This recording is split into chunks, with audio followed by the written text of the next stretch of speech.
Mental health के बारे में आखिरकार आज पूरी दुनिया बात कर रही है।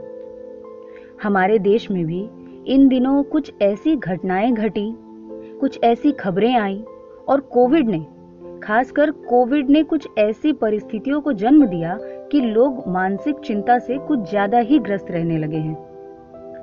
कई बार आपके साथ भी ऐसा हुआ होगा कि आपके किसी अपने ने आपसे कहा हो कि वो डिप्रेशन में है।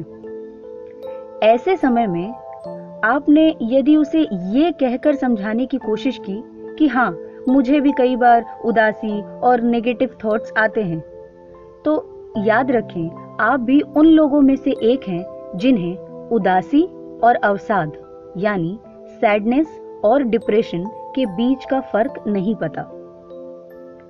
आप खुद को तथा दूसरे अवसादग्रस्त व्यक्ति को तभी खुश रख सकते हैं या उनकी मदद कर सकते हैं जब आप खुद डिप्रेशन और सैडनेस के प्रति जागरूक हों।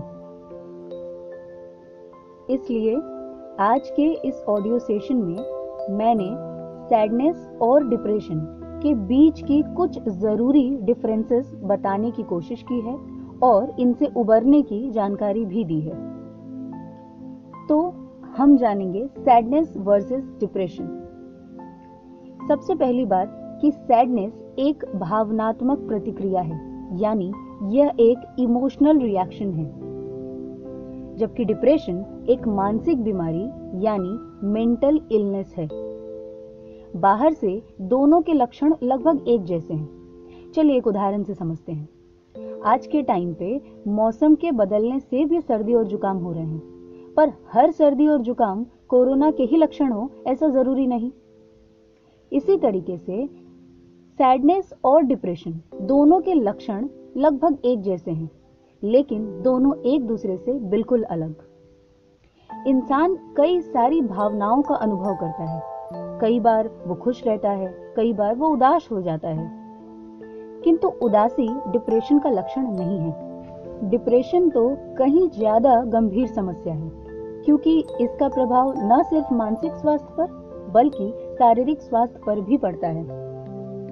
दूसरी तरफ देखें तो सैडनेस स्पेसिफिक कारणों के कारण होता है, यानी विशिष्ट कारणों के कारण ही होता है, जैसे अकेलापन, एग्जाम में बैड ग्रेड्स का आना, जॉब इश्यूज, रिलेशनशिप या किसी आर्ग्यूमेंट को लेकर व्यक्ति कुछ समय के लिए या कुछ दिनों के लिए उदास रह सकता है, किंतु कुछ समय के बाद वो पुनः अपनी पहले वाली अवस्था में पहुंच जाता है। जबकि डिप्रेशन बेवजह होती है, कई बार इसका कोई कारण नहीं होता और बिना ट्रीटमेंट के तो ये हफ्तों, महीनों या सालों तक भी रह सकती है। व्यक्ति में नींद की कमी या अधिकता, हमेशा थकावट का अनुभव करना, अपने प्रति गिल्ट या शेम की भावना, इसके कई ऐसे महत्वपूर्ण लक्षण हैं। व्यक्ति नेगेटिव थॉट्स के एक चेन में फंस जाता है। वो एक के बाद एक सिर्फ गलत बातें सोच पाता है। सही समय पर यदि इन्हें ट्रीटमेंट या काउंसलिंग न मिले तो इतनी भयानक स्थिति हो जाती है कि ये सुसाइडल थॉट्स तक अपने मन में ले आते हैं और कई बार ये घटना इससे भी बुरी हो जाती है।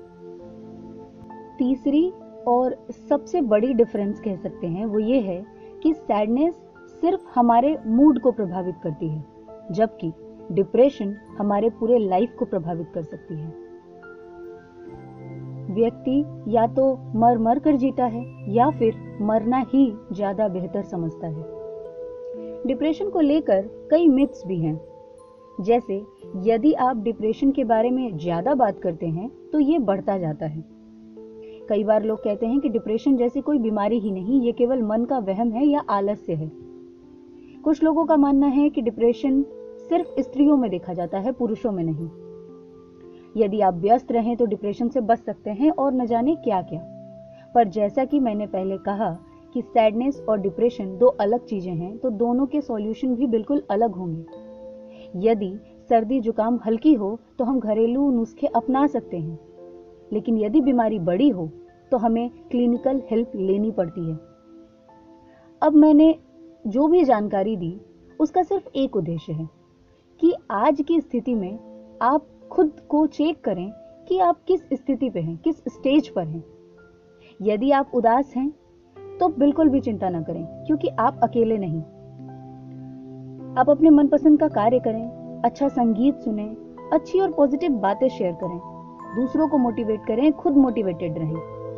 पर हाँ, यदि आपकी जानकारी में कोई व्यक्ति डिप्रेशन से ग्रस्त है तो कृपया उसकी भावनाओं को समझें, उसकी बातों को सुनें, उसकी बातों को अनसुना न करें, उसे केवल मन का वहम ना समझें और इस बात का ध्यान जरूर रखें कि उन्हें सही समय पर सही ट्रीटमेंट मिले। ये ऑडियो सेशन आपको कैसा लगा, इसके बारे में आप अपनी राय कमेंट्स में जरूर शेयर करें और मोटिवेटेड और खुश रहने के यदि कुछ और कारगर तरीके आपके पास हैं तो वो भी कमेंट में जरूर शेयर करें। धन्यवाद।